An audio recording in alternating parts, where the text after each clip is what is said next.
following program may contain coarse language, suggestive dialogue, and discussion of violent imagery and sexual situations. It is intended for mature listeners who can tell the difference between facts and opinions.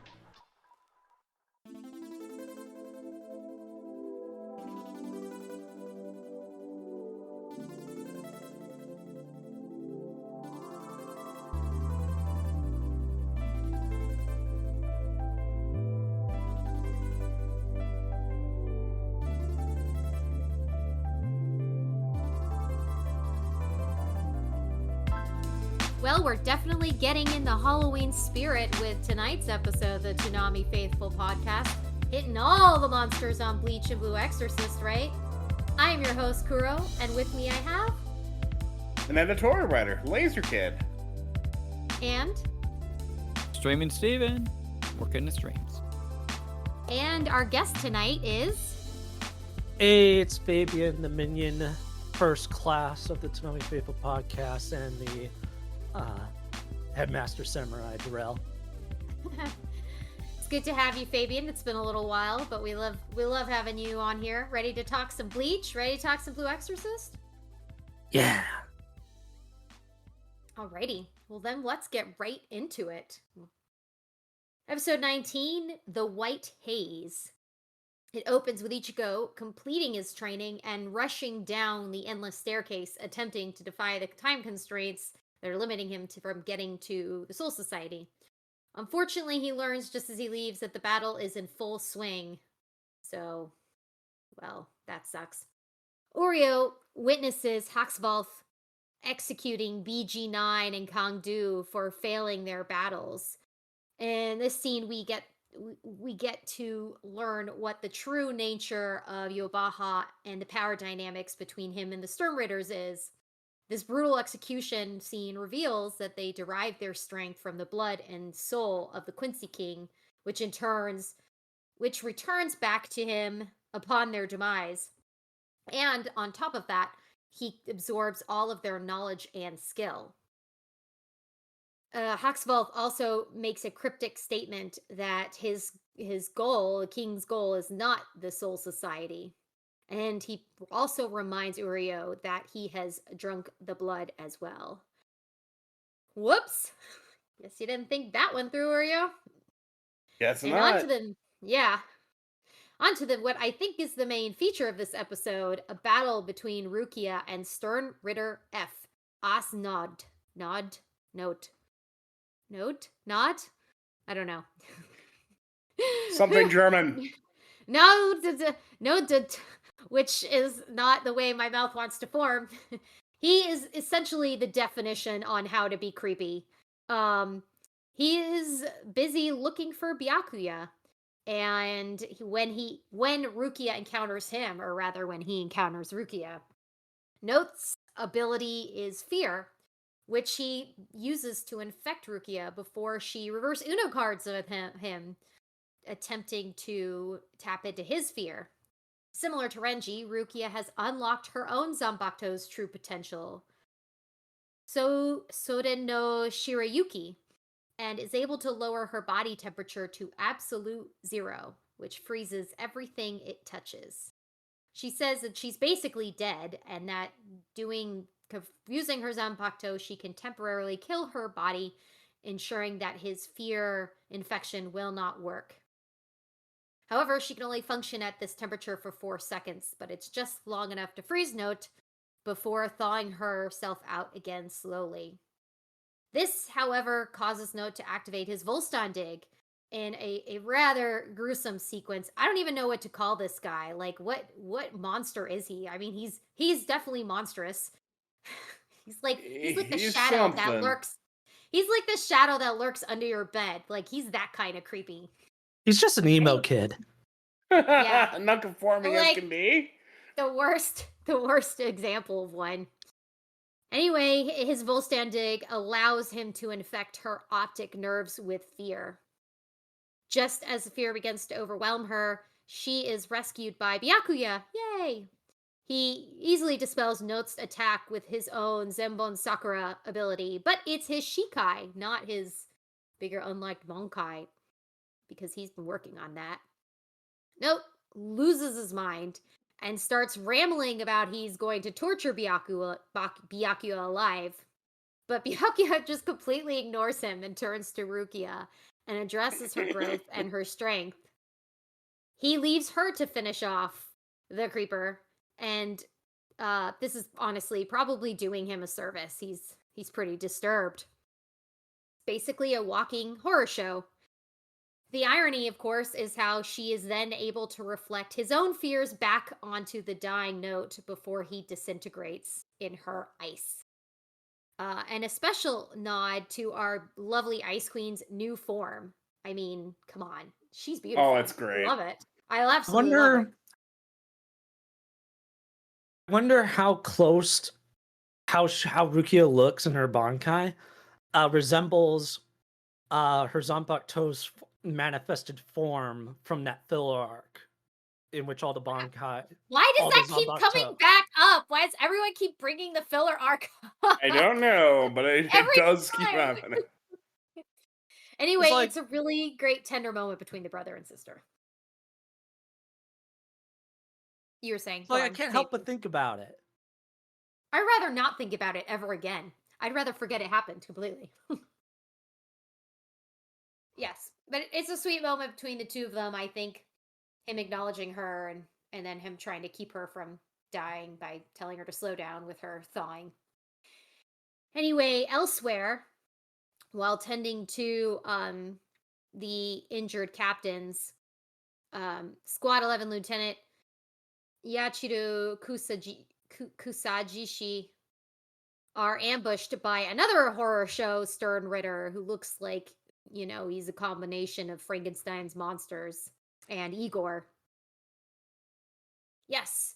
So, Rukia's new ability. Let's talk about it. Let's start with you, Fabian, since you're the guest. What did you think about this fight?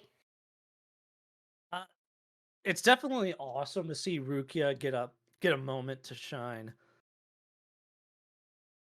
Because I think the last time Rukia got a moment to shine was when she first revealed her Shikai during the initial parts of the Arrancar arc.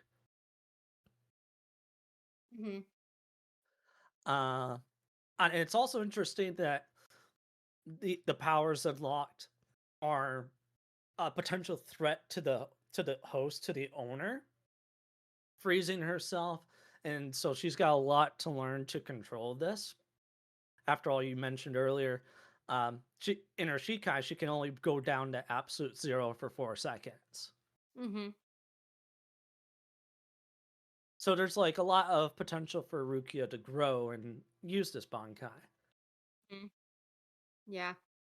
What'd you think about Byakuya acknowledging her strength and growth? A long time coming, because Rukia has had to do a lot over the series. Yeah. And she's so in awe of him. Like, that must have been a big moment for her. Mm-hmm. Yeah. Like, happy and able to take pride in herself. Mm-hmm.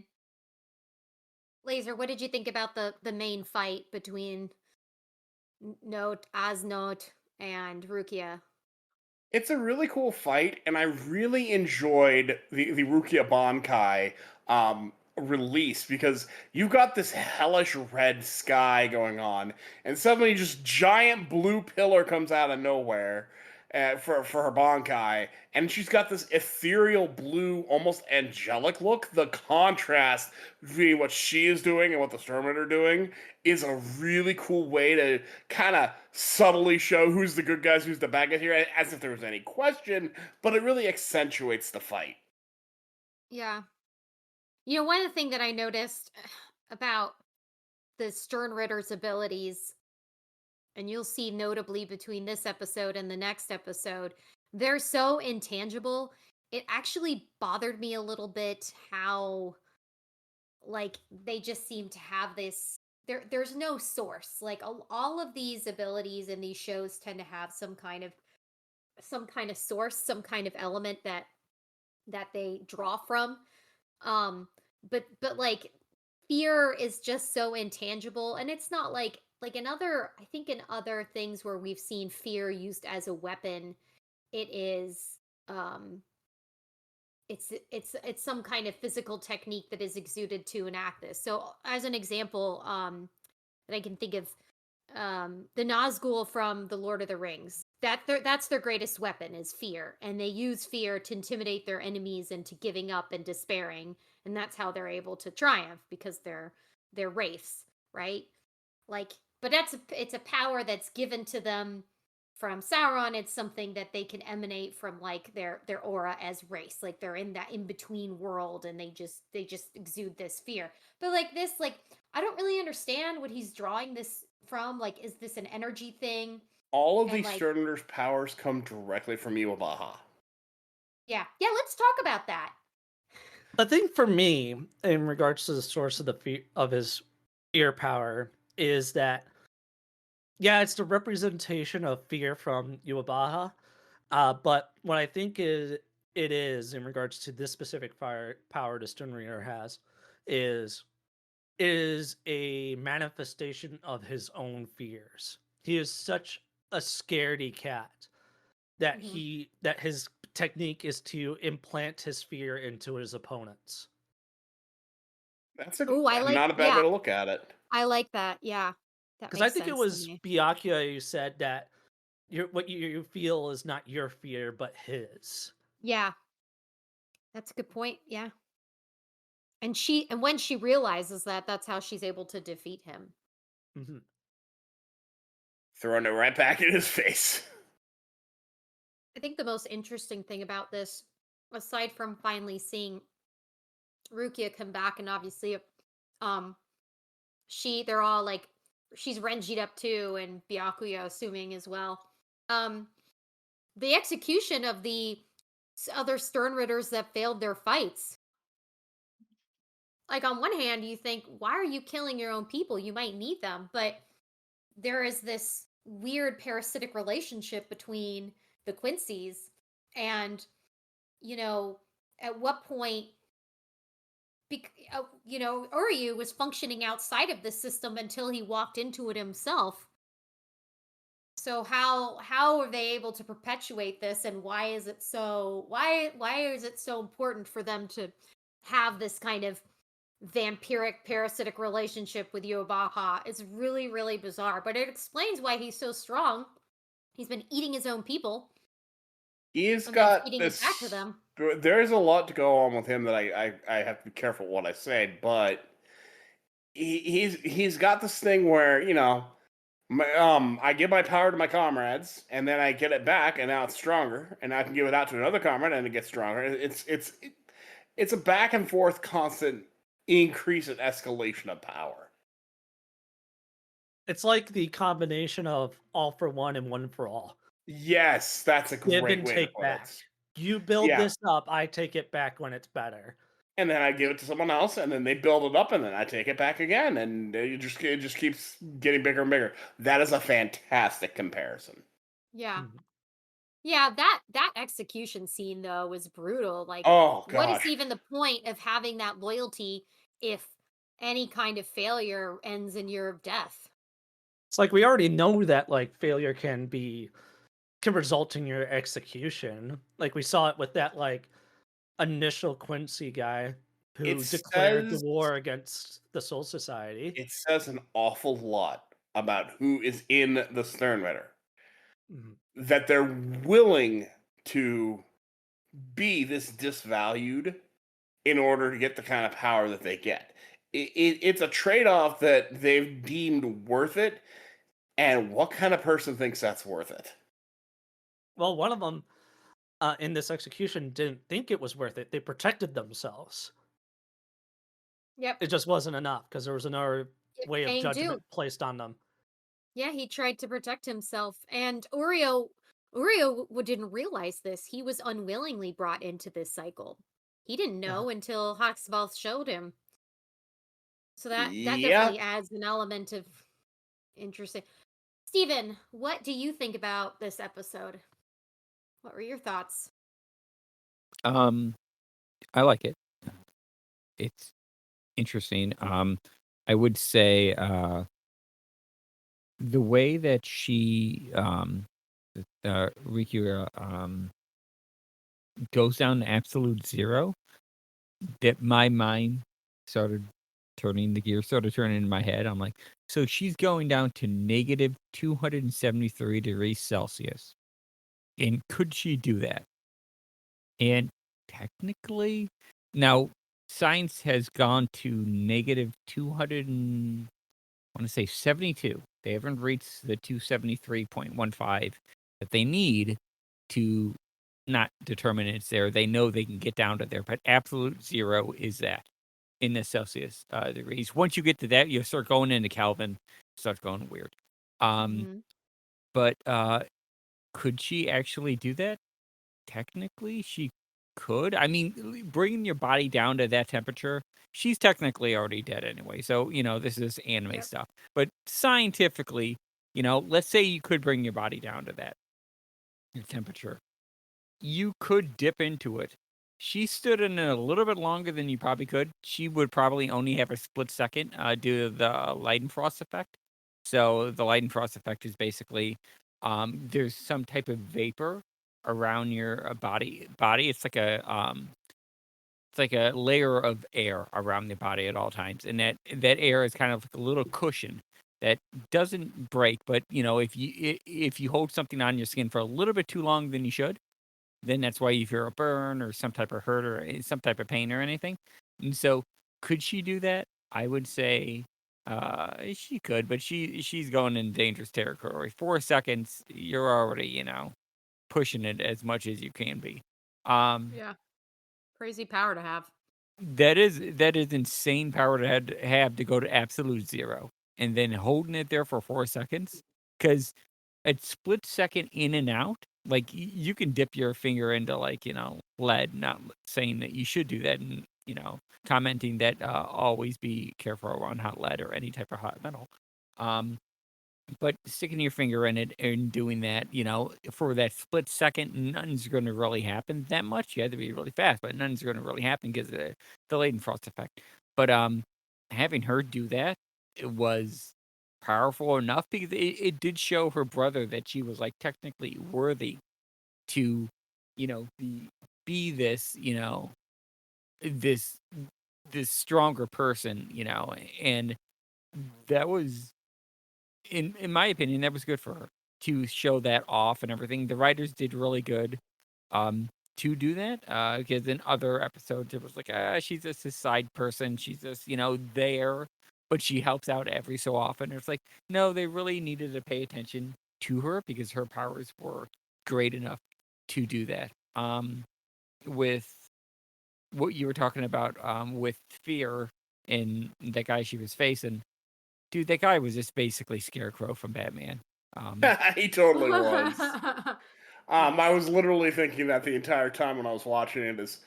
I could just hear Archangel in the back of my head go, "Okay, Dr. Crane." Yeah. He's like, I'll inject some fear into you now. And everything is like fear this, fear that. I'm like, his stick gets old. Yeah. It's cool and powerful, but he's just doing mind tricks on you, man. You just don't look him in the eye. Just wear a blindfold. You'll be fine with him and everything. Um, his powers are more visual in nature. And, I thought he was good for like, he would be good for like a mass hypnosis type thing, not like a one-on-one fighter thing, because you might be able to freak out a lot of people than one-on-one. Um, And there's the whole like herd mentality. Like if you yeah, get more people freaking out and getting afraid, that will enhance the fear of everyone around them that's also getting afraid. yeah, that's exactly right. This guy was placed on the chessboard, and he was taken out by a pawn.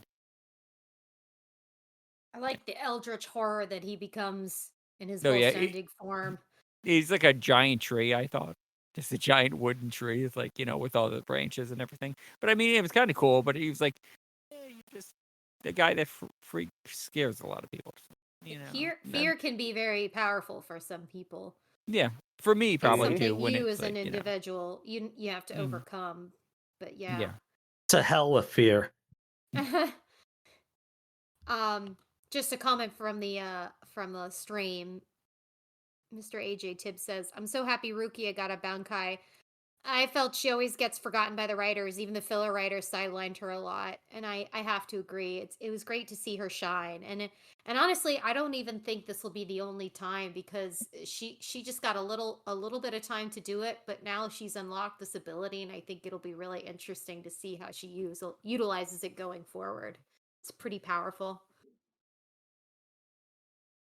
Before we move on, any final thoughts about this episode?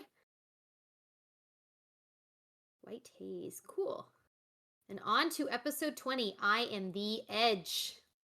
We plunge into another gripping battle, this time featuring Stern Ritter V. Gwenail Lee has infiltrated the Squad 4 barracks, which is essentially a sanctuary for the wounded Soul Reapers. Lee has the terrifying ability to erase his existence and manipulate reality and memories. But facing off against Yachiru's childlike indifference and profound combat experience, it proves to be a lot more than he can handle because he instinctively strikes him every time he attacks. Due to her tenacity, she's able to hold her own against a formidable opponent. But then the true Stern Ritter V reveals himself, and his name is Gemi Thumo.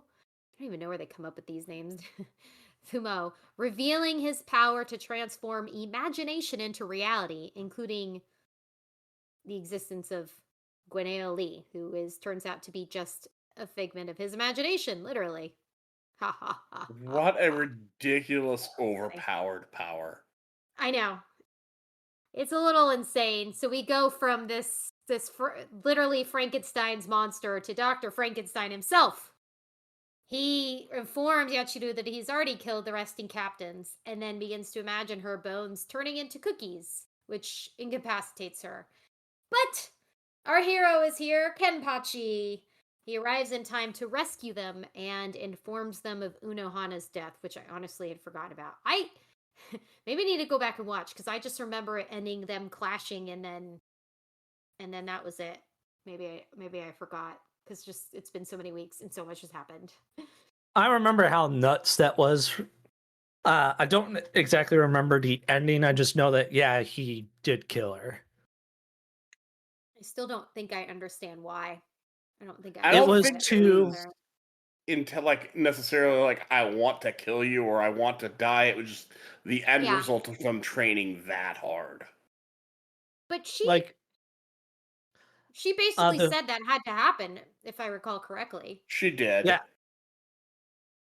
The whole point was to break through Kenpachi Zaraki's mental limitations, in which he limits his strength in order to have a good fight. And that was the only way she could do it, by telling him to kill her? Basically, she forced him to have to. She pushed him beyond where if he held back, he wasn't going to live. And if he was, once he pushed past those limits for survival's sake, well, the end result. Yeah. Well, any case, we have Kenpachi here, and Thumo's ability, which enables him to warp away any wounds he has or render himself impenetrable. Sort of. In addition, he can imagine whatever he needs in order to make the battle go in his favor, which proves to be a challenge for Kenpachi.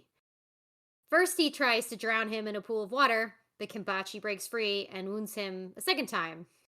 He tries to imagine scores of firearms, a steel shield to block an attack, a hand to crush Kenpachi. He even creates a second body himself, but all of these still fail to kill our boy Kenpachi, who is also still able to wound him, which for a brief moment he seems overwhelmed, but he then heals himself. He then imagines a giant meteor to crush, he summons a giant meteor to crush the Serite, but Kenpachi then releases his Zanbakuto Nozarashi and slices it in two. There is nothing that can stop this guy. And his Zanbakuto takes the form of a giant cleaver. It's pretty freaking cool. It's pretty cool. Grammy is excited, I guess, for this fight. And he imagines himself more clones and uses their combined forces to cast him into outer space, where he'll just die from having nothing to attack, I suppose. Except we're talking about Kenpachi here. And he's able to break through and slash Gemi again. Gemi with his giant cleaver. He one last time tries to use his imagination to make himself as strong as Kenpachi, but it turns on him literally as he implodes over the pressure of the monster he made himself to be, and realizes that he was unable to become Kenpachi. And at the end of it, all that is left of him is a brain. I don't know what in the Halloween horror that was, but that was fairly disturbing. I think someone should probably crush that thing. just to make sure no more imagination is had. Really, really insane power, I have to say. Like, on one hand, you think about other ways in which this sort of can be used, which the visual jutsu that you see in Naruto, where they can capture them and then they're using their Genjutsu. imagination. Yeah, and their genjutsu uses the imagination of the user to essentially trap the person in this spell, right? So Or cause that's them a to sort of hallucinate. similar. Exactly, except that's something that has a sort of logical line of reasoning. This one really, it was crazy because I love seeing Kenpachi, just his determination was unstoppable. And it was great to see him come up against a more cerebral enemy and overcome him. But just this enemy, Sternritter V, I found him to be very frustrating. It felt a little bit like an incomplete idea to me. Because where is he pulling this power from? It just feels very cheap. Oh, where he imagined it. How nothing works that way though. Like, even in this world, there's some kind of physics. You have to form things from something, you know? Well, again, the power's coming from Iwabaha, that it's just been kind of given to him.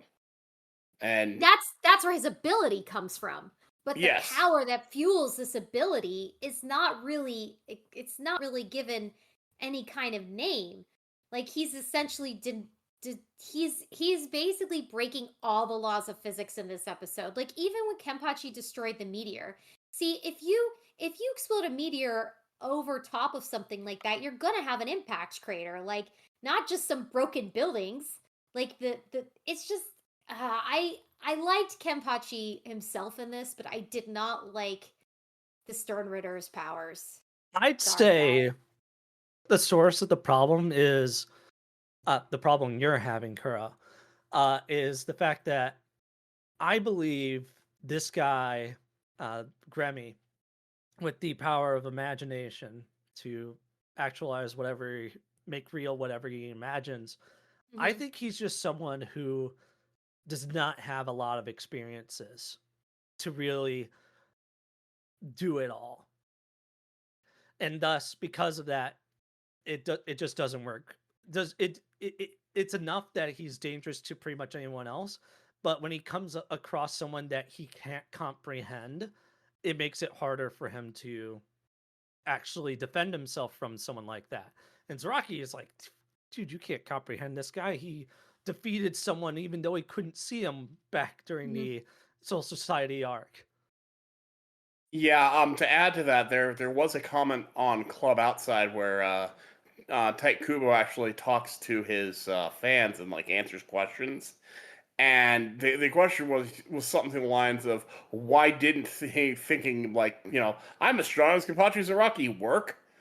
It's because he literally couldn't imagine himself being that powerful subconsciously. Yeah, he didn't have the And experiences to back him So up. yeah, that's what I was getting at. Is you're right. That's absolutely what's going on there.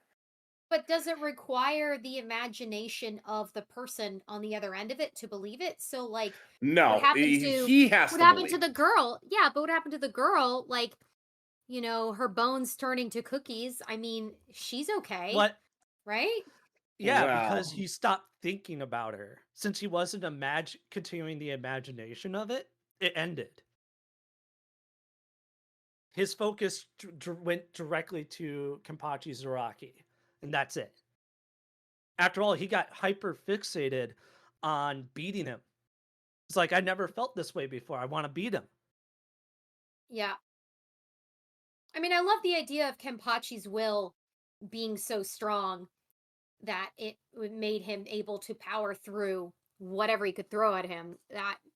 That part was visually striking, but I don't And know. There's something about this ability Grammy's that's not meshing imagination with can me. also work against him. When Kenpachi says, Yeah, we I see can that. cut through anything, if he makes Grammy believe that, he can. I did like that part.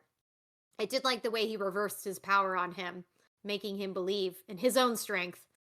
And you saw that when he started to imagine that he could be beaten, how he was able to be wounded and how that affected him. I thought that was really interesting. Mhm. Yeah. Stephen, The what only did you thing that I think? would call BS on Grammy is making a second version of yourself isn't like doubling or enhancing your imagination, because that's still power you developed from your initial imagination. Yeah, I agree. That was bullshit to me too. It's like, Stephen, what that's did you not how think? your imagination works. Your imagination gave doing such a thing that ability.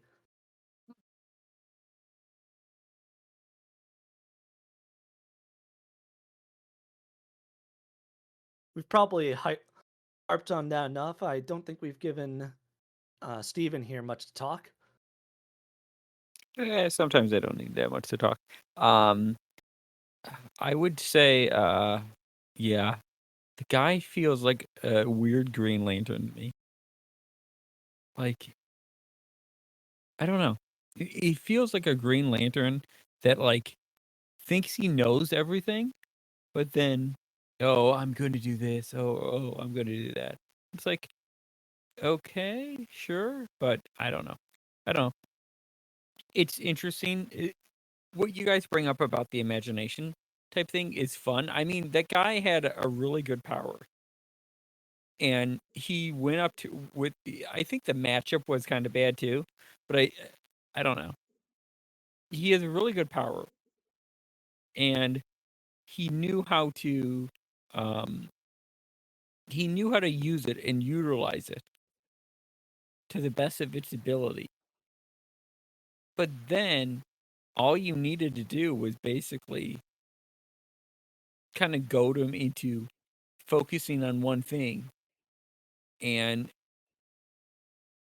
it doesn't basically break them, but it basically just like, makes them makes that imagination singular. Like the point of imagination is to have the wild, grandiose thoughts of like all this stuff flowing in like imagination, right? I mean, that's not the best way to describe it, but it's something. And he's singularly focused on one thing, one target. And it's like that's not what imagination does. Imagination is supposed to go into the future, not stop at a point. And that's what I think Kenpachi was like doing to him. It's like, hey, your imagination can only go so far. You haven't seen me yet. There's a limit to what you can do. Well, there was never a limit for what he can do. Um, because he would just break right through those limits, right? He's kind of like the Ichigo of that, and it's like there's the walls that he can break down.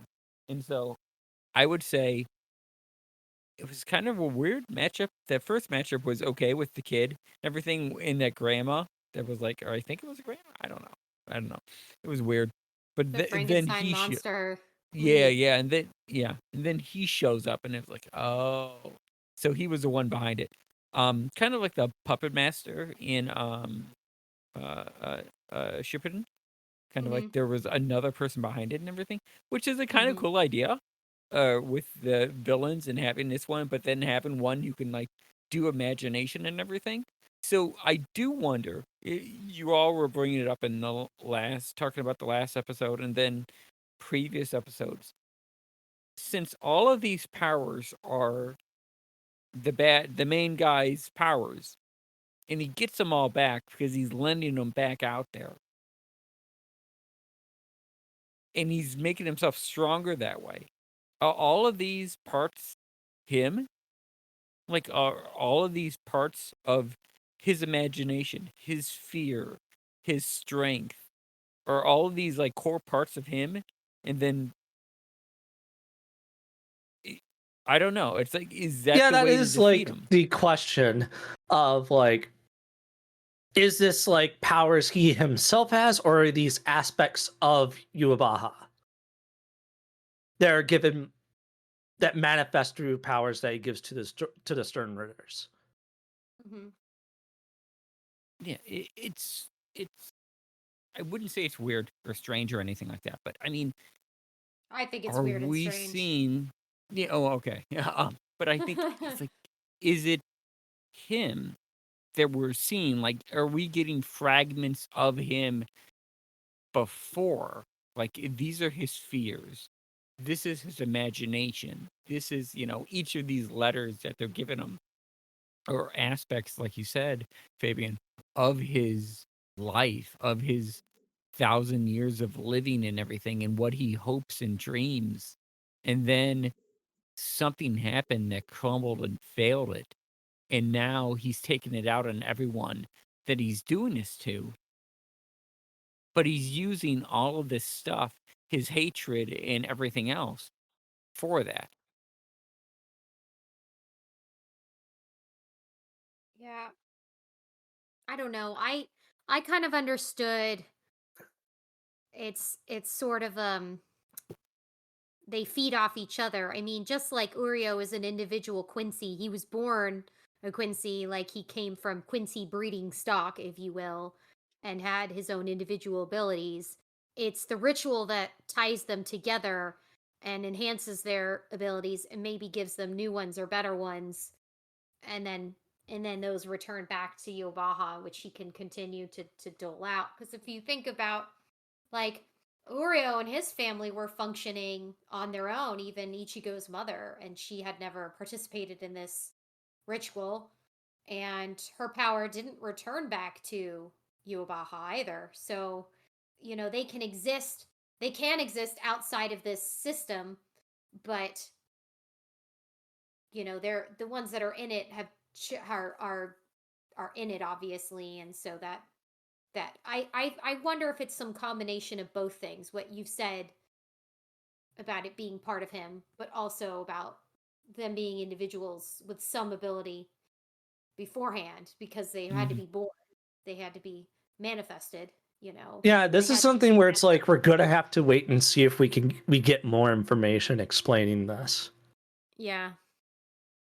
The one thing that I do want to bring up about this second episode of Bleach is Yachiru and her Yep. release Sanbakuto, and how it creates these two creatures. So I'm like, these kind of look like hollows, like the general hollows we saw at the beginning of the series. They reminded me of the two monsters from Monster University. Just bigger versions of them. I feel like that's something a little girl would summon to protect herself. Mhm. It's product of her imagination, I guess. I The guess thing so. that I'm kind of sad is that we didn't get to see more of what this release can do. Yeah, me too. That was disappointing.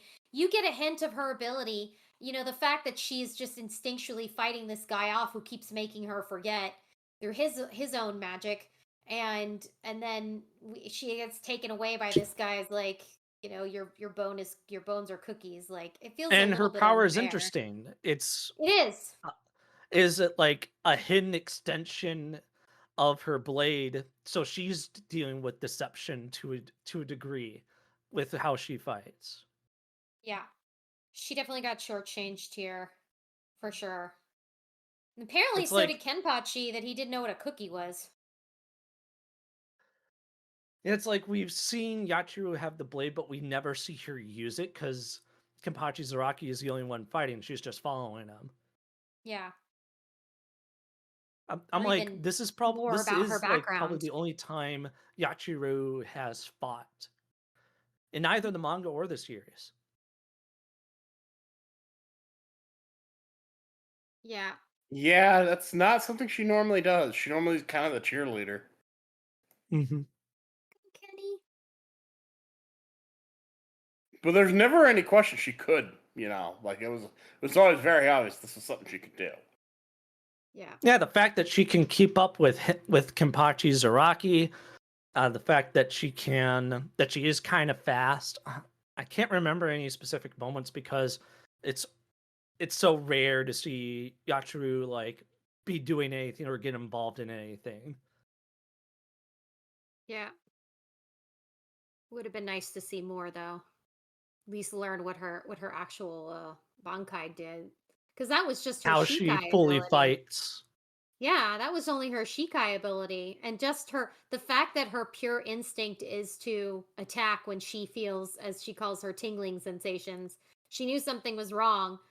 Her instinct told her to react.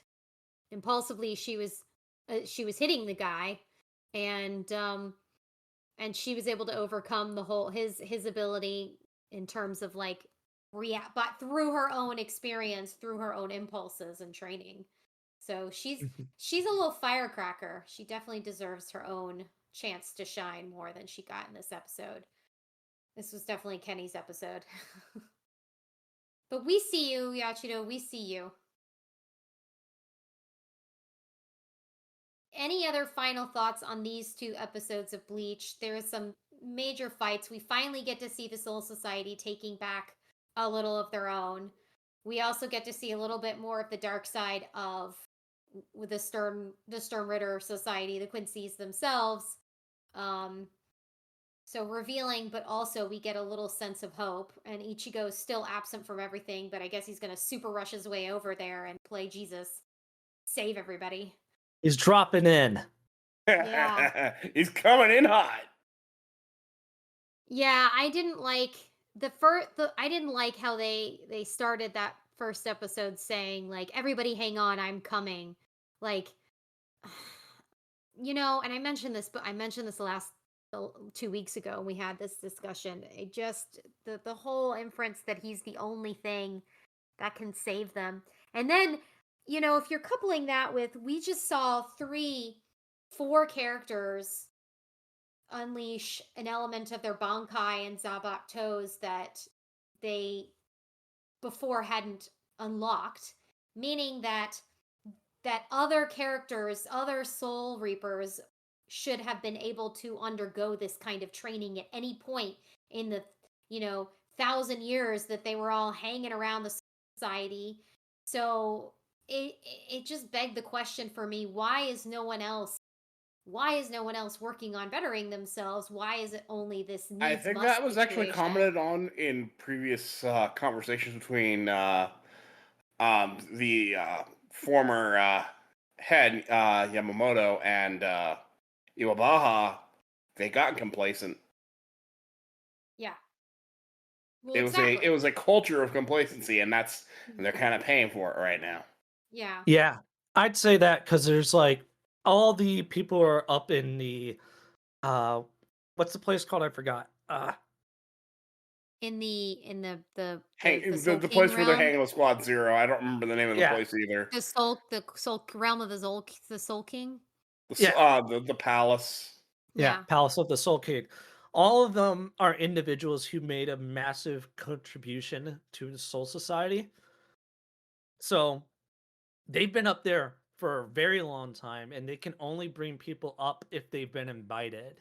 So it's like all the stuff that they know has essentially been lost to time in Soul Society and in the Court Guard squads.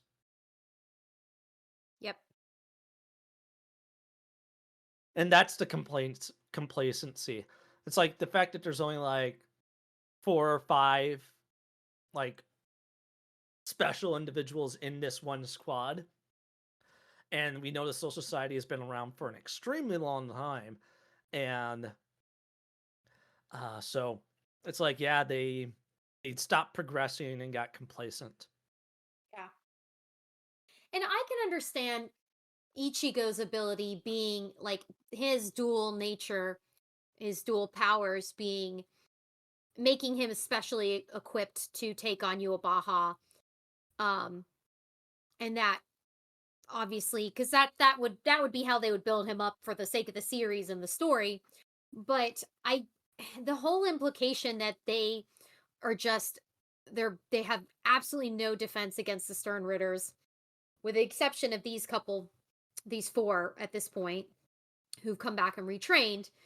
And yeah, that's addressed through your point, Laser, and your point, Fabian. But then just the implication that, like, they need Ichigo to save them. He's like, hold on, I'm gonna come Yeah. save you. It really, It's like we gotta it wait till rankles Goku me. arrives. Yes, it rankles the hell out of me. It's a little too plot convenient for I me. think when it comes to Ichigo saying that, now anybody else, if everyone else is going, we gotta wait for Ichigo. I totally agree with you. Yeah. Ichigo is the kind of character who puts the world on his shoulders, and that just kind of goes with his personality of I have to save everyone. It's not that he thinks everyone else is weak or can't handle it, but he wants to be there and wants to be contributing, and that he's not. He's it's beating himself up over it. Wants to get there. It's not quite like that. Yeah. Yeah, like the thing as I'm thinking about the differences between the whole Goku Ichigo situation comparison I made earlier, it's like everyone else is failing until Goku gets there. In this situation, people are succeeding and Ichigo is also on his way. So it creates a lot more hope that we're making progress, but when Ichigo gets there, we might make even more progress, but we don't Right, know like exactly they're how able it's to going to take turn out out before he gets there. they're able to take out some guys, but it's a team effort. You need the whole team. You're not just the few hitters. Ichigo alone certainly not going to do it. We've seen Mhm. that. He got his butt kicked by Iwabaha. And he also saw what happened when he didn't arrive in time, Yes, when he and I got think delayed. that's probably haunting him. I think it's the narrative implication. I don't Yeah. put this like on him as a character and his reaction in character. He's doing what the story calls him to do. I think for me it's the overall narrative implication that they need him and he's the only one who can do this one thing. It's one thing if like it happens that way. It just works out that way. Like with Naruto taking out Pain. Like that just came about. He showed up when after like different parts of Pain had been defeated by different elements and things were still like pretty dire. Like he shows up then. But in this case, it's like they're setting you up. You're the audience are told right off the bat, oh, they're waiting for him and he's the one who's going to save them. I think that's the part that bothers me. I'd rather see something like that play out more naturally. I don't like that it's being fed to me as I the don't audience. feel like that's what it's doing though. I feel like we're waiting for our full force to get here, and he happens to be a major part of that. It's not like we can't go and do anything without him. Clearly, they are. Yeah. And it's also like And they're showing it's not that. like I don't understand what you're getting at, No, I though. do. Yeah. I do get what you're getting at. I just don't see that in the narrative here. The narrative I'm seeing is we're succeeding. We're waiting for our last guy to get here so we can push the offensive. Mhm. I will keep this in mind going forward into the next set of episodes and try to, you know, And I want to stress, I'm train not saying myself you're through that. wrong. No, I see it know. This differently. is I mean, this is Like, you the could whole very point well of this. be proven right depending on how Yes, things you go. really could be. You really like. I'm not saying there's nothing to what you're saying because there is. Yeah. I mean, this whole thing is just us, shooting shit about what we're Oh, observing. absolutely, and This what I'm this is trying to all do. Is just just my yeah, I this is see it a just little my differently. reaction when I see that that's how I react, I think. I'm not maybe it's coming across as a little more negative than I intend to be because No, I don't think I that do at like all. this arc, but I like this arc, but it's frustrating for me to watch because it does some things that Because I it's like don't you're like. already seeing where things are going. Like when Yeah. Ichigo says that, that's like, I guess that's the narrative. Ichigo's going to arrive towards the end and save everything. Yeah, I don't want to be set up and know how it's going to go down. I would like it to play And out a that's a lot more fair criticism. organically.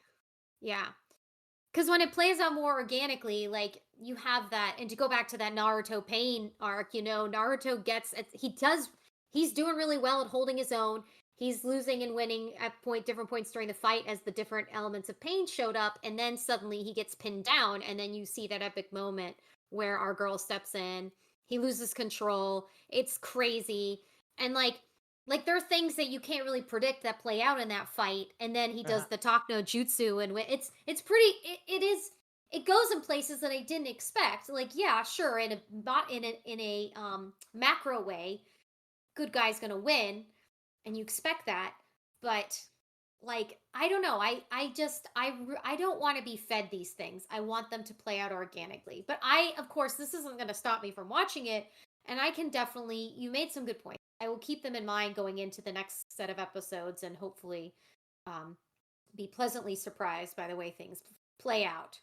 I think that I've just been like, everything I like about this arc so far, there's also something that I really don't like about the arc. So it's just really hard for me to find that balance. But I am enjoying it, watching it, obviously, or else I'm intrigued, interested enough to tune in, which I don't always do for some of the shows. So there you have it. Any other final thoughts aside from my ramblings on these last 2 episodes of Bleach? I think we well dissected it. Yeah, cool. Well then, let's move on to my favorite, Blue Exorcist, episodes 7 and 8. Yay! So, having heard the story of Izumo's past, the group of X-Wires harden their resolve to rescue her. They also learn from, Mike, that the hidden lab is beneath them. And meanwhile, back at the lab, Izumo is taken to undergo a medical exam, but she makes a last attempt to escape her captors by faking a fit, which enables her to summon Uke and Mike, who are determined to protect her, and she is determined to protect her sister, no matter what. Meanwhile, the world's greatest troll, Gedouin, is informed of the X-Wire intruders, and it gives the order to release, quote, specimens. What in the hellhole is that? As they progress through the town, the X-Wires learn that it is actually enthralled to Illuminati through poisoned food. But just as the kids are about to panic that they might also be enthralled, they learn that they are protected due to Shiami's powers. Hey, remember her crappy food that they all throw up? Yeah, I guess just enough got in them to keep them from succumbing. That's our girl Shiami. She's amazing. She's amazing. She's amazing. They make their way to the facility, hiding the lab, but Mephisto, he's like laying in bed. he tells Yukio he doesn't have backup ready, and leaves the decision for what to do next in Yukio's hands. Which, knowing Mephisto, you know this is all totally on purpose. He knows exactly what he's doing. He's performing some kind of experiment because that's how he rolls. Plus, he's got a spy out there, so I'm pretty sure he knows what's happening. Mike is then summoned, the one we saw summoned by Izumo earlier. He's yanked from where Takara has him in his puppet and leaves the kids, which helps them at that moment realize that she must be in danger. So they decide to storm the entrance, which they literally do. They storm the entrance. This is the full Kuro power coming on, and Ren too, and everyone, but mostly Kuro. Mostly Kuro. He's the best. As they enter the mall complex, which is eerily empty, they're attacked by Gedouin's experiments, which turn out to be zombies. Zombies, we learn, in this world are human corpses infected with demonic parasites. Ooh. They realize that the zombies are able to actually regenerate in spite of their heads being destroyed. This is extremely Halloween appropriate, in my opinion. Like, Indeed. This is like all the worst fear about zombies. They're fairly fast. They don't actually die. They can talk. They're responding to input. Like, it's completely creepy. This is definitely all my Halloween horror show nightmares combined. The X-Wires, of course, get very overwhelmed with this immortal zombie squad. But Gedouin becomes fearful when he realizes that the group includes the twins. He then changes his plans and decides to capture the kids instead. Kuro, in the meantime, is somehow lost, and he's just looking for treats.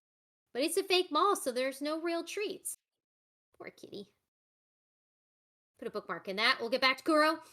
Rin, meanwhile, is hesitant to use his flames when they're all surrounded, but before he even has the option to make the decision, it is taken away from him as they get sucked into the underground trap. And side note, everybody, did you take a look at Takara sliding? He just crossed his arms and he was like, well, since I'm going, I might as well enjoy it. Well, here we He's go. just vibing. He was vibing. He is. I love that kid. He's definitely like the breakout star of this season so far. Him and Kuro, of course. Izumo, meanwhile, back with Izumo, her and her foxes, as they're escaping, are attacked by Renzo Shima, and he has resummoned Yamataka, who is able to very disturbingly and very easily dispatch her familiars. She begs them to disappear so they won't die, but they're so determined to protect her, both Mike and Uke, and they're so remarkably loyal towards her in this attempt. It just makes their death pretty devastating. And from all intents and purposes, for everything we know, this is them. They're dead. And Izumo's just completely broken at that moment because she calls them her brothers. She was raised with them. It's awful. Renzo is utterly ruthless in his attacks against her, which really at this point makes it difficult to think that there's anything other than evil in his heart. Like, dude doesn't really bat an eye. He's like, he gave you the opportunity, but then they pushed it. So he's like, okay, you're done. Poke. Yeah. Yeah. He's way too chipper. Yeah. And she points out during this whole exchange that he knows exactly what's going to happen to her. She says, "Are you okay with this? You've seen my mother. You know that's going to happen to me." And it's like, who are you? He's trying to say, well, maybe it'll be okay. Who are you, dude? Her or yourself?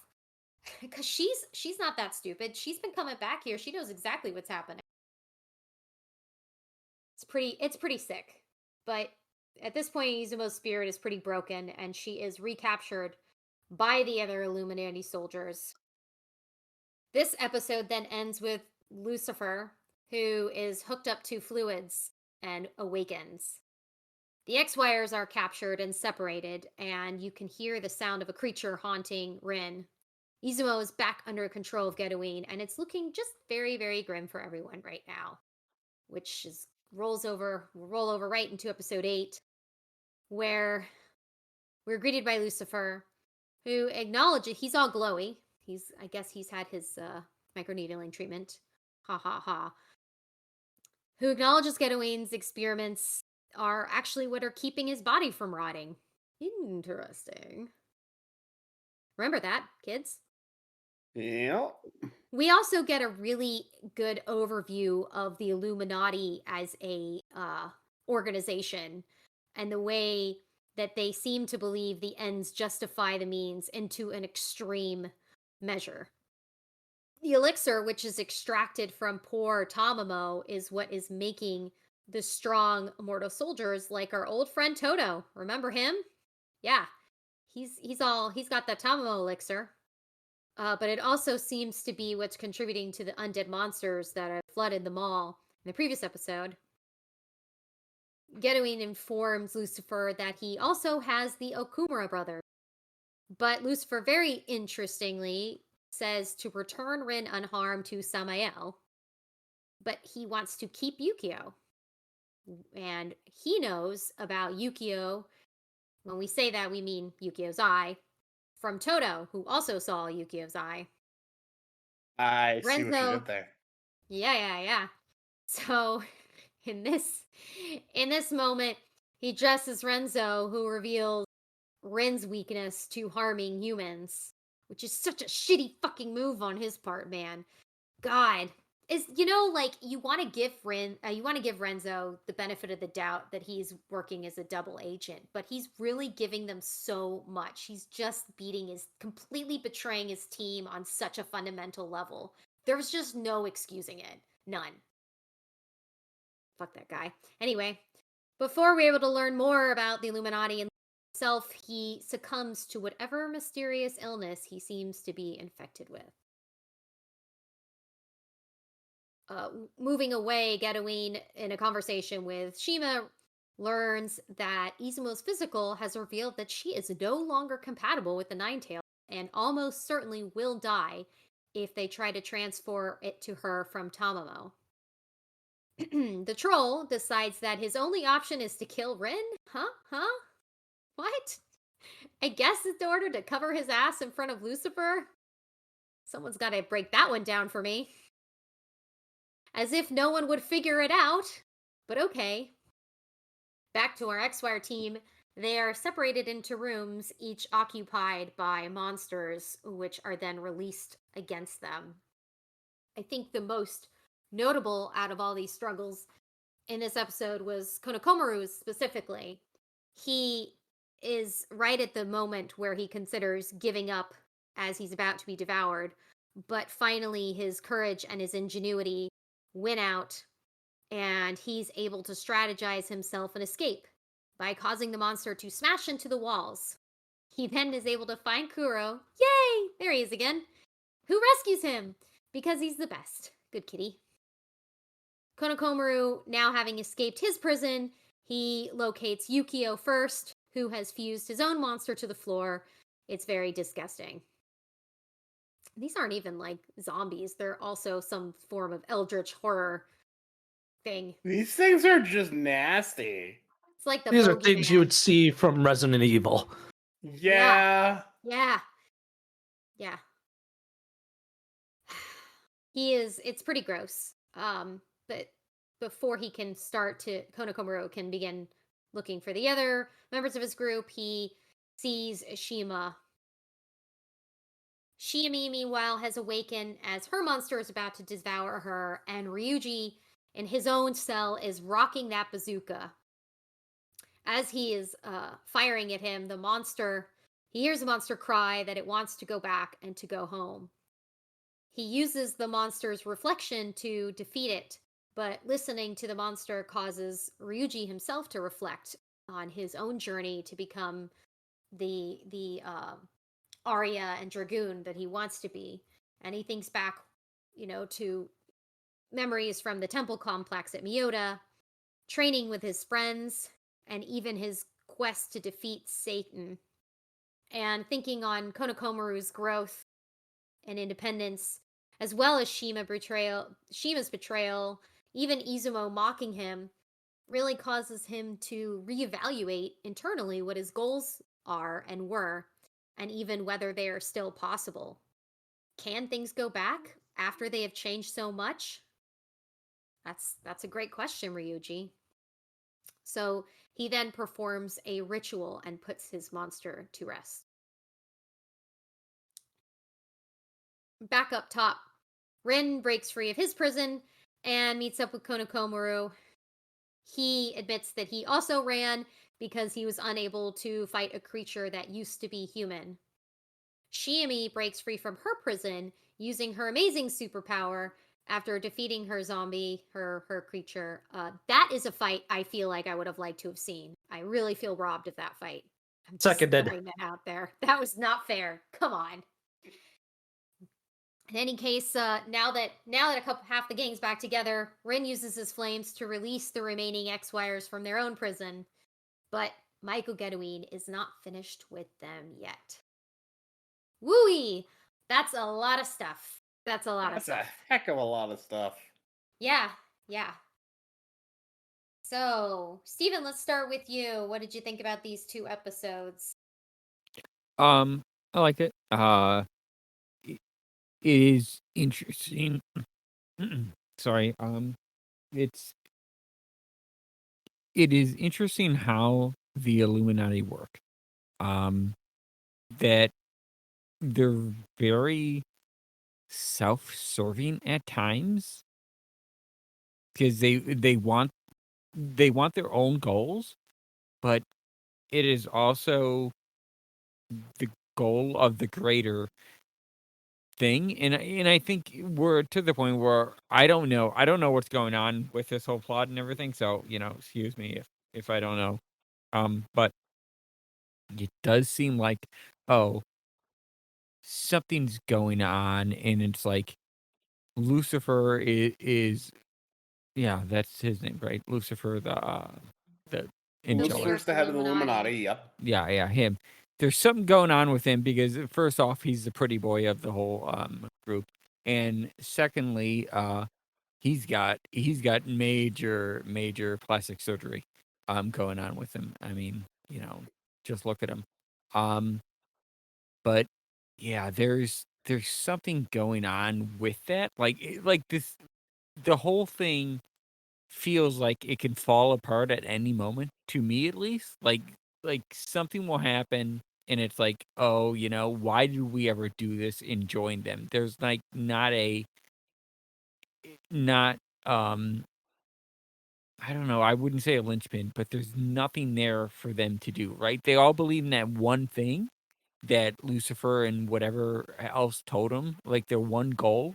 But once that goal is achieved, what now? That's it?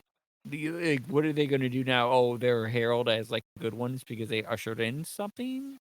I'm like, what now? It's like, are they going to become these kings and rule over everyone, or what's their personal goal? Because the main goal is, as of right now, just basically unleash, you know, hell on earth and then reform it into what they want. And it's like, what do they want?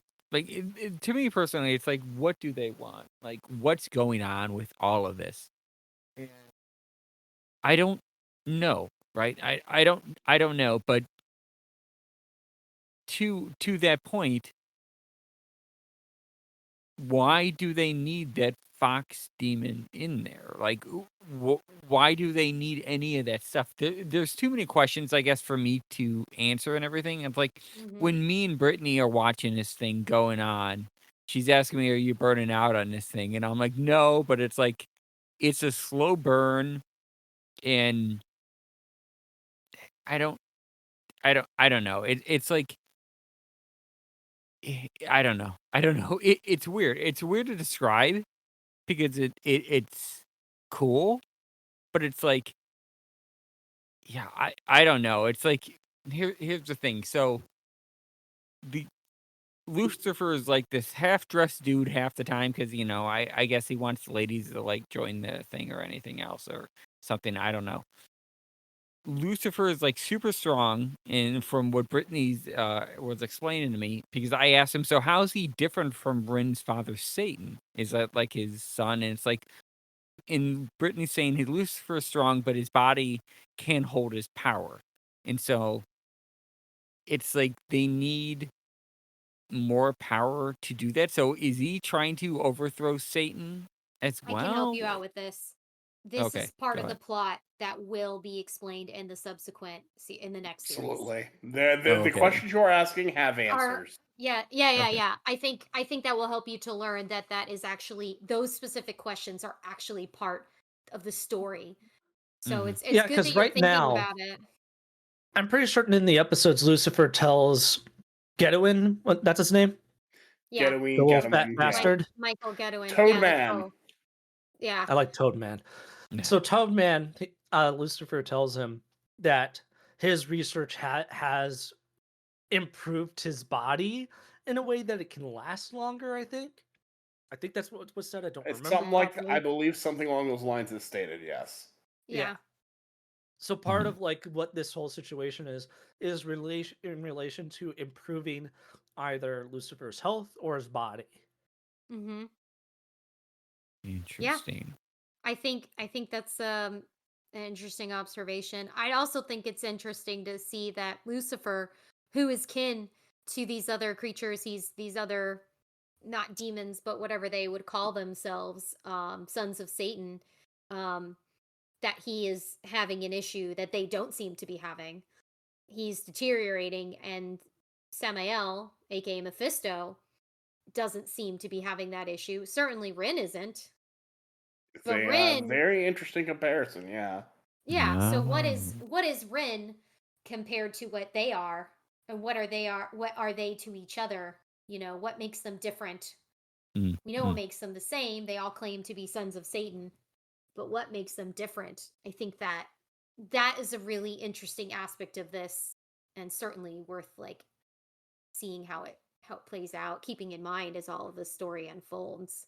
But it's mm. good that I feel like Steven, you honed in on like I think big plot elements of the story, and you're asking the right questions. Like that's the stuff that I always love, is just really digging into the lore like that, as opposed Mm. to just the surface level analysis on what's happening with the characters. Yeah. Okay, good, because I thought I was lost there. I'm like, I reaching mean, out in you the left are, but field. like, I think you're supposed to be.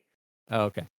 You're And asking the Yeah, then, right you're questions. essentially thinking about the things the show wants you to think about right now. Yes, there okay. you go, Fabian. There's You the way to nailed put it. it. Yeah. Okay, cool. Then one Yeah. last thing. Um, the zombie dude saying, that he wants to go home. Just let him go home, dude. Come on. I already felt bad for that thing already. It's like, just let him go home. I know he accepted, but you don't have to trick him, then shoot a bazooka into his mouth. I mean, bringing a bazooka to a fight. I mean, that's pretty cool in the first part. It's like I seen him with the bazooka all the way traveling through it. I'm like, how did you get that thing on the plane? How did you get that thing there? Like TSA would have checked you out. Going through the everything with that. But then It's he's He's like got Japan. like It's a a using, culture. They're yeah. pretty Yeah. he's cool got with bazookas. TSA pre-check because True Cross Academy. Yeah. But then he's using it with his spiritual powers, which is like just like added on top of that. That is kind of an interesting thing because he's using that spiritual power, and then didn't he do that in I'm not sure if this was the retcon version or not of season 1 where they all had the guns that were like imbued Uh, with like. It's 100% retconned. Okay, Yeah. then forget about that, Steve.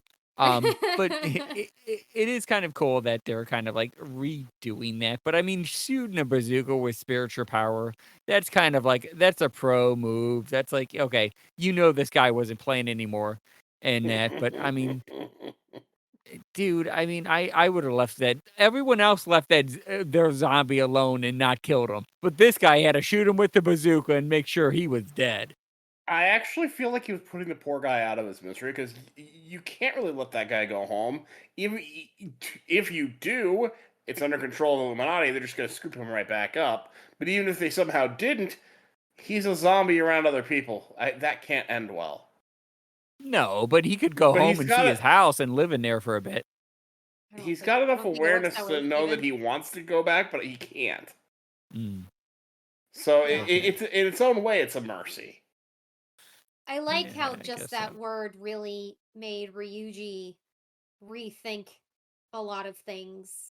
He's been this really tough go-getter and in charge and everything, and it's not just how he learned everything about his father in the last arc, but now maybe some things about himself, about what his reality was and what he thought he needed to do, and then how strong he tried to become. And now he's thinking like, can I really do all the things that I wanted to do?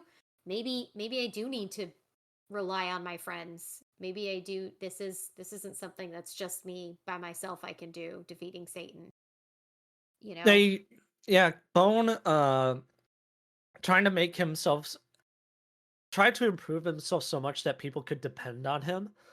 Like from an early age, people were looking up to him and knowing that he would take over the shrine, uh, the the family thing, uh, Mhm.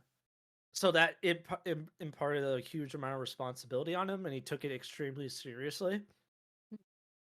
And so it's like people are going to depend on me. I need to make sure that I'm someone who is dependable. And now he's in a situation where he's not the one people need to depend on. Konakomaru's taking charge. Everyone's taking step forward and able to be self-sufficient without him. Yeah. And we're back to Rin being frozen with indecision. Interesting twist after everything that happened with the Impure King arc where he couldn't draw his sword. Now he can draw it, but he doesn't want to hurt his enemy. He's paralyzed once again with indecision. It's And another phase of his development, and it's an interesting one. it is. It is. And it's funny because his friends, even Shimi was able to dispatch her zombie creature uh thing. and Rin just he's not able to because it used to be human and he's kind of stuck. So I guess that's going to be the next part of his journey, you know. Yeah. It's an interesting approach to have to confront Rin with the fact that sometimes he's going to have to get his hands dirty. Mhm. I just think it's an odd way to go about it, because it's like Shima threw the question at Rin when Shima left, and saying it's like, if you're not willing to hurt or kill someone, you're not going to get far. Yeah. So now it's Rin being confronted with that, and now confronted with like these beings who were once human and now have been severely experimented on and turned into these grotesque creatures. Mhm. Part of me feels like, dude, could you at least in this situation be like, I'm doing a mercy, and not think about like, oh, is there a way I can save them?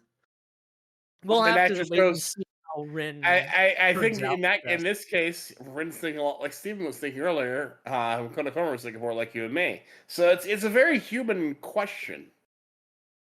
Mm-hmm. Yeah.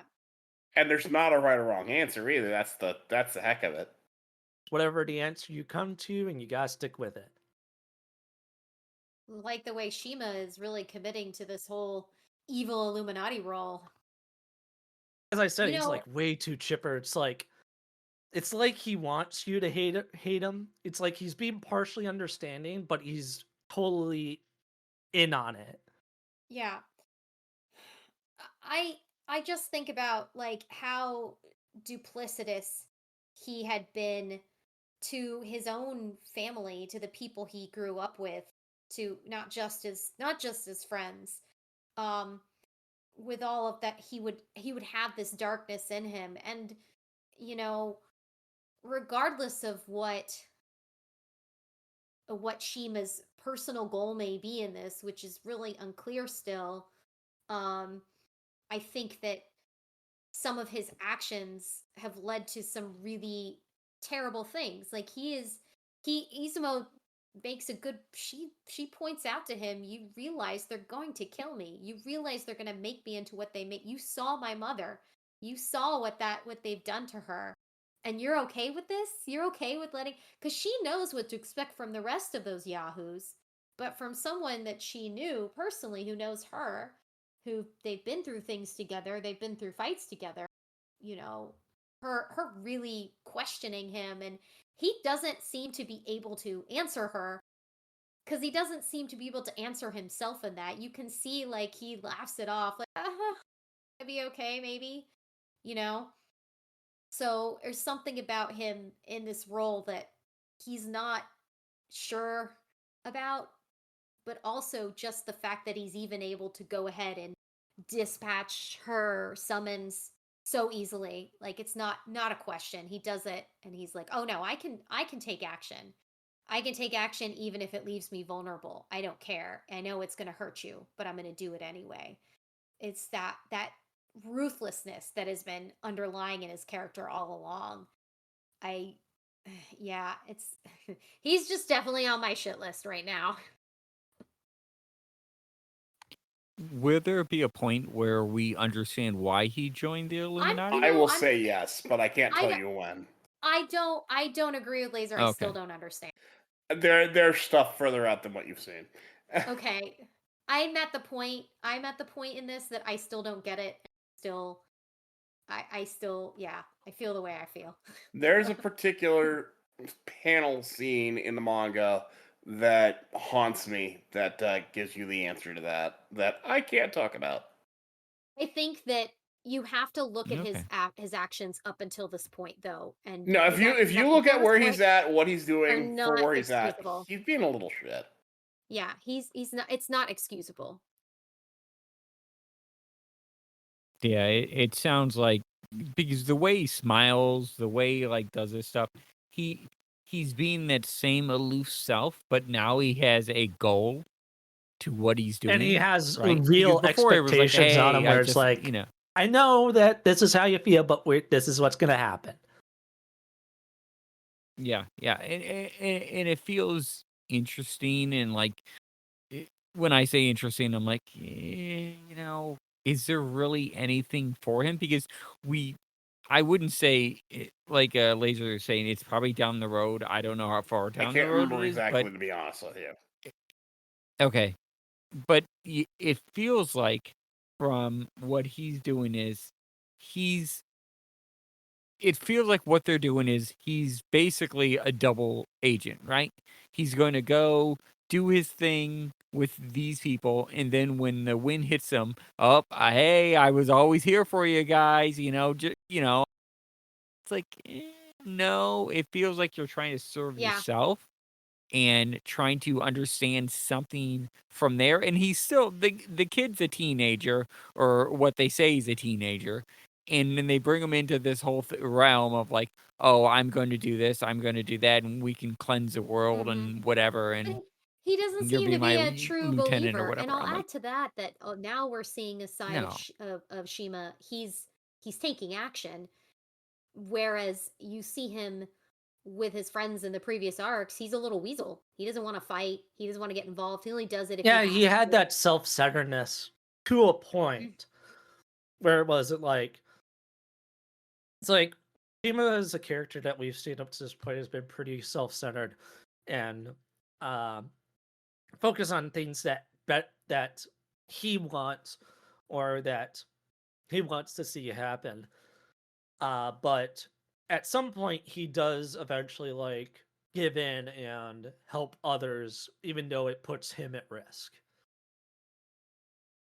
Yeah, but The two things I it feels like remember, more he succumbs to it. It doesn't feel like it's something that he actively yeah, is it's like willing to Shima do. was trying to avoid Rin for so long, but then he ends up alone with Rin. That he's like, Yeah, it's a lot easier to just talk to you. exactly. He just succumbs to the moment. He's not actively participating. Like here, he's actively pursuing Izumo. He's actively, trying like engaging with Lucifer. It's very strange. I don't know. I don't know. But it's certainly worth noting. I think the other good moment that comes out of this, the thoughtful moment that comes out of this, aside from the fight that we never saw Shiami do, is Konokomaru. He's literally back to the part where he's ready to give up. His initial reaction of fear is the one we see him have all along, and at the moment it mattered the most, he he finds his courage.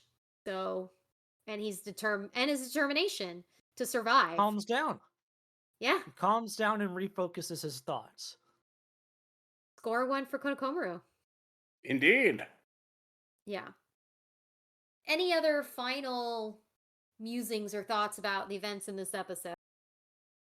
Yeah, I think it really sucks that we didn't get to see what Shiemi was going through to get past her mutant zombie. Mm. It's like we saw that she was able to get me uh back and get me to grow and bust her out. But it's like, what did it take for her to do that? Yep. Did she have to cut herself and write on the floor? Or use a piece of rubble to act as the medium to resummon me? I don't know. She said she put it to rest too. What did she do to put it to rest? Because she says it the way she says it. It's like a reverence the same way Ryuji did. You know, that's it's really disappointing. You know what's not disappointing though? Kuro. Oh, how Kuro's cool we always predict gotcha. Kuro. Yeah. I mean, he got a little lost looking for food, which I can appreciate on a deeply personal level. But he showed up when it mattered. And the He was funny ready. interaction between like Konokoburu is being this all serious, like, oh, Kuro's gonna protect me so I can get everyone else. And Kuro's like, I'm gonna go look for food now that I found you. He's like, all he did was growl at the monster, and he's like, "Oh, he's gonna distract him for me." Wait, what? What now? That wasn't the agreement. Oh, poor kitty. But I do love that, like, he's just ready to go toe to toe with the Illuminati. Pops out, and initially you see them all come out, and it looks like a bunch of teenagers and a cat, and then all of a sudden they unlock, and it's like that first scene. I love that scene. That was a good sequence. Like, oh, you don't underestimate these kids or the cat. Yeah, yeah. I These think kids are definitely they got something going on. yes. Well, before we wrap up the episode with some house cleaning, I'll put this to each of you. We saw a couple of horrific, scary things in these 4 episodes. Which one would haunt, or does haunt your nightmares out of all of them? Which is the scariest to you? I'll start with you, Fabian. Which of all of these things, of all these bad guys, is the scariest? I would say the Vanish, the guy who has the power of Vanish. Yeah. I'd say someone who can disappear from your sight, erase any physical presence he has, to the point where I think you could go through him, if I'm remembering right, as Mhm. well as the power to erase your memories of this one individual. It's like, is it just him? Can you do it further? And that's scary. Yeah. Because what if he could erase your whole existence, Yeah. a la ReZero and a big whale? Who's Ram? Yeah. Laser, which one of these horrors haunts your nightmares? It's got to be Garemi because he can literally just come up with whatever he wants. He's all of the nightmares, whatever one he Yeah. wants. Imagine Okay. he had the innocence of a child with such a power. Yeah, that's actually even worse. Imagine. Yeah. That being the key word there. Steven, what about you? I would say I wouldn't say maybe a villain, but I would say the betrayal of a friend, of of having someone that you trust all the way through a certain point, and then, I don't know, maybe I think too much about stuff, and it's like my thoughts go into like some circle thinking, like some spiral infinite loop, and it's like I'm thinking too much about, oh, did I do the wrong thing? Did I do the wrong thing? And it's like that thinking that blocks you from moving forward because a friend did something or a friend went forward with something, and it's like, So oh, Shima. okay. It's like, was it Shima is me? your Yeah, so that's it's pretty basically good Shima. actually. I like that. Yeah. That's good thinking. I have to say that mine is note the fear monger. I think that definitely a lot of my nightmares are made up of my worst fears, and having that manifest real time in my mind would probably freeze and terrify me as well. So no shade to Rukia for being unable to function for a bit. I think that he's probably my nightmare. Yeah. I just got a note from the chat. The ugly little toad Getaween will haunt me for sure. I think he's gonna haunt all of us. Yes, freaking Toad Man. Also, it's so funny how he sees himself Oh as my god. beautiful and skinny. Yeah. Someone hold up a mirror. Talk about delusional. I If you want to talk know. about a scene that haunts me, though, it's absolutely the I want to go home guy. Yeah. That just makes me sad. I'm like, He can't go home. This is Well, where it's you. haunting because, like, this is your last imagine stop. being him, not knowing why you're here, what's going on, you just want to go home. And then That you're is the most shown your horrifying reflection. thing. Yeah, I mean, it's the most horrifying thing I could possibly imagine. Mhm. Yeah. And they would have to like carve him up to like actually like take him home. They would have to cut him up because he's got like about 10 different dudes in him, and so each one of them want to go home. It's like you're gonna Yeah, have to like like cut how do one side for you one. handle this? Yeah, Like it's yeah. this This is poor not like I'm Why did doing you guy. have to give me twins. that visual? I thought we had enough with the nightmare talk. Jesus, Steven. Well, you don't want to What ask. are you doing to me? What are you doing to You me? want us. You want us to talk about this. What do I you don't want us want to to think do? about them cutting up the eldritch horrors. Like I About can watch it. I Just can couldn't, talk about it. I probably can't watch it. It's kind of What like is wrong Operation, with right? you? They have to cut here. Oh. The guy's nose buzzes off. Like it was Monday the 13th just recently. Come on. Oh. Well, now that the cringe is actively Is invading that our where body. Timu Jason hangs out? Monday the 13th. Team of Jason. Just a reminder to everyone listening, this Saturday we're going to have 2 episodes of Blue Exorcist. So I guess we're not going to know how the how post Halloween the block is going to play out right now, but we'll probably know. We'll probably get an announcement next week. In the meantime, enjoy the double hit of Blue Exorcist. I don't know what that will mean for our recording, but you will be hearing us, and potentially we'll mix up the pattern we developed the past couple weeks between Sketch and I with 2 Bleach Blue Exorcist and 2 Daima and Dawn to Dawn. We'll see how it goes, folks. But in the meantime, enjoy, and we'll figure Wait, it I all get out it. together. Yes. DDBB. Yes. It's more of a mood thing. We wanted to put the happier together. That actually ended up working out as well. It's like Yeah. just connected, like on your level. Whether it was up or down is anyone's guess. Appreciate that, Fabian. Thank you. Well, if you enjoyed this episode or have any questions or thoughts, you can email us at podcast@toonamifaithful.com. If you haven't already, please follow us on Facebook /Toonami Faithful Podcast or on Twitter for the podcast @Toonami Podcast.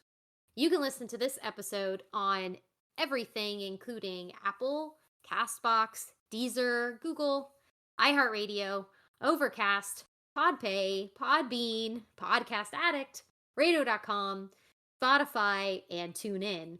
And you can find every episode of the podcast to stream online at this place they go in Lazarus to find hidden messages, SoundCloud /Toonami Faithful Podcast. And that will never ever get old. I'm going to keep making that joke. No. Sketch is going to keep making that joke. Sketch made the joke on my podcast, and I'm all for it. This joke is never old. It's never getting old, and you're never going to die. If you don't already, you can get the latest news by following us at Toonami News on Twitter. You can read the news, views, and reviews on ToonamiFaithful.com. You can also follow us on Blue Sky if you have left the Twitterverse, understandably so.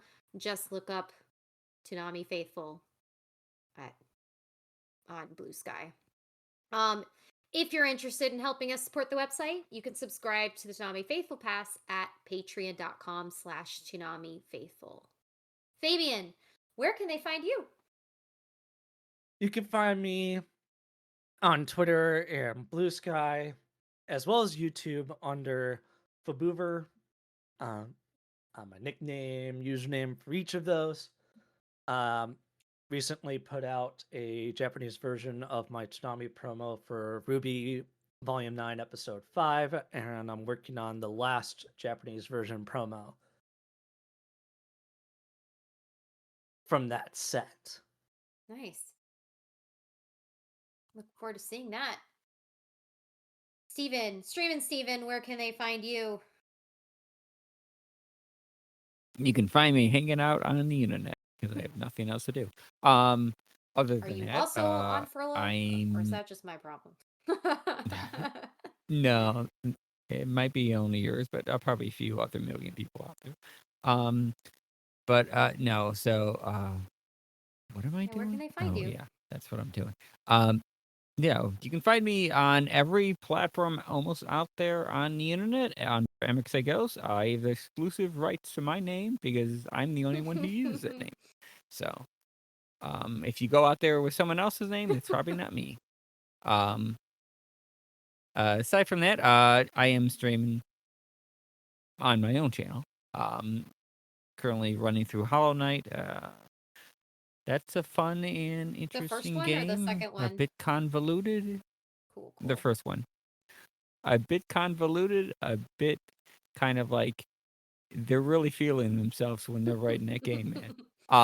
But other than that, it's fun and everything else. Yeah, and that's like Sundays or whenever I find time to do so.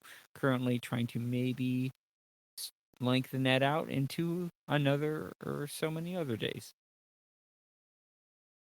Excellent. Laser, my friend, where can they find you?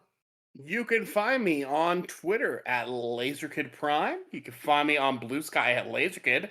And you can find me on my podcast, The Simuldub Saints, where I just recently had Sketch on as a guest. We talked about the upcoming slate of Simuldubs for the fall 2025 season. Awesome. And yeah, definitely check out the podcast if you haven't already. It's a great place if you're looking to sort of sort through the large number of simuldubs that come out at once and you get overwhelmed.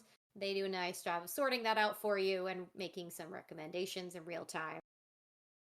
And you can find me at Happy Curl Kitty. I'm on Twitter. I'm also on Blue Sky.